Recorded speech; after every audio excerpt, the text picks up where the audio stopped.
lagpuan, mapalda. So,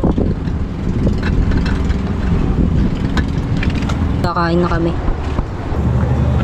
Seen a lot of change, been through a lot of pain. Some things are not the same as they were a year ago, but all will be okay.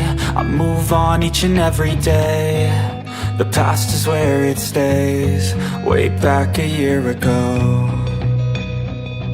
I've changed for the better this time. I thought I would never be fine. I strive just to say I'm alright, and for the first time in a long time I'm alright. I've seen a lot of change, been through a lot of pain. Some things are not the same as they were a year ago, but all will be okay. I move on each and every day. The past is where it stays, way back a year ago.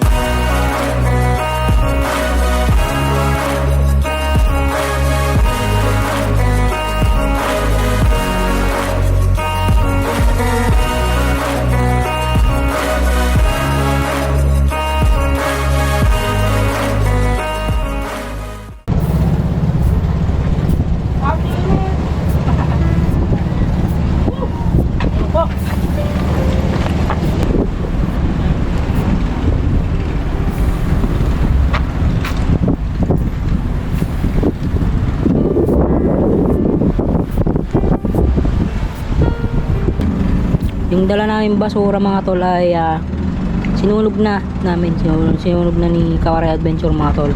Dahil may basura kasi din doon na pinaglunuhan mga tol, eh kami yung napansin dito, baka mamaya sa amin yan isisi na kami umi-standby dito, kumain dito tapos nag-iwan ng basura. So hindi, yung basura mga tol sinunog na ni Kawaray Adventure mga tol. Para dapat yung mga pumupunta dito, kasi yung iba kasi madalas mga nag-iiwan ng mga yan, yung mga pumupunta dito na kuhan, siguro taga dito lang din.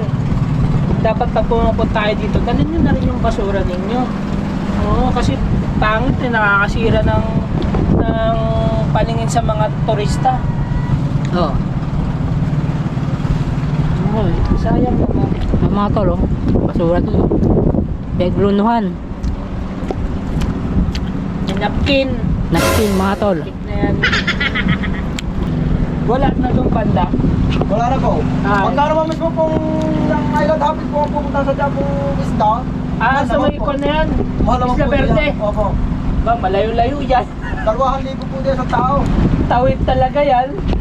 May island hopping dito mga tol, 200 per head. No? Okay, siguro mga tol, maggagayak na kami. Medyo mainit-init na. At hindi namin isa pa expect mga tol na sa lugar na to ang daming tao. Yan o, ang daming tao mga tol. Dami.